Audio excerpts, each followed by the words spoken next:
Well, I'd love to ask you the main question of the podcast, which is I would love for you to share a story or stories. It can be more than one of an event that you've experienced or something that you've witnessed where you feel like you've witnessed something magical or miraculous in your life, something that was inexplicable, something that changed your life. I'd love to hear anything that you'd like to share. Okay, something that really changed my life. I was like I just told you about going to the darkness and such like that. On my last official deployment, it was my fourth deployment. Most of my friends who died on their third or fourth deployment. So in my head, I said I made it through three. There's no way I'm making through four. So going into it, I was negative Nancy the whole time. I said I'm gonna die. I won't see you guys when I come back. I told my platoon, I said this is the last time you're gonna see me. I'm not coming home. You're gonna be carrying me. Oh, Soren, you just ain't you. And Soren Chantel Watts at the time, Chantel coming now, coming then Watts now. I'm sorry. She said, Soren, that's not you. Get that out of your head. Stop talking like that. You're way better than this. I was like, nah. I said, this is my fourth time. I'm playing with fire. I'm playing with that roulette wheel. There's no way I'm coming back. I get into Afghanistan. We go through our little in processing, get to my combat outpost, and we get ambushed on a patrol. We come back. They start firing mortars at us. We make it through that. I count my guys. Everyone's good. We talk to them. And my medic says, hey, Sarn, I want to talk to you. So good. We went outside. Sarn, I was able to save these guys. It's my first time in combat, and I was able to save these guys. I said, that's awesome, Calderon. I pat him on the shoulder. Bam. I said, good job, brother. And there was an explosion right behind me. The mortar hit behind us and went through my leg out the front and missed him completely. That was my wake up call. That's what it took to let me know that I have a life worth living. They tried to take me out, and my favorite song is "Rooster" by Alice in Chains. So I said they came to get the rooster and they missed. That was their one chance. That's the only chance they're getting, and that was my eye opener, my miracle day.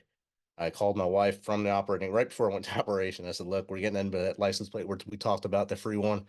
What? Ah! So I'm alive, and she hung up. I had to get the medic to dial again. We did it again.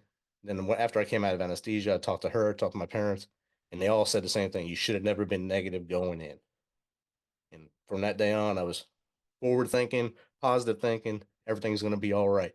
And that made everything much better. Wow. Oh my gosh. Oh my. Well, I mean, I totally understand how on your third and fourth deployment you would feel like you're playing with fire, that you're putting yourself back out there.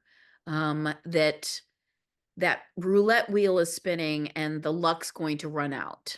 I totally understand that. But still, you kept going back.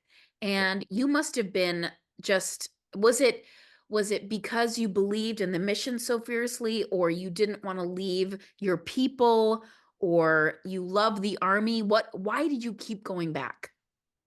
Uh, Common combination of all this. So my third deployment, I came from Korea, the 2 year Korea trip. I came back to the States. I was only home 60 days and I went to war. My platoon was already there. I'd never met them before. So I met them in combat. I was the misfits. I met them there and we created an awesome bond. And we lost Sergeant Michael Beckerman on December 31st, 2010. And that's where the bond really got even stronger when we lost him.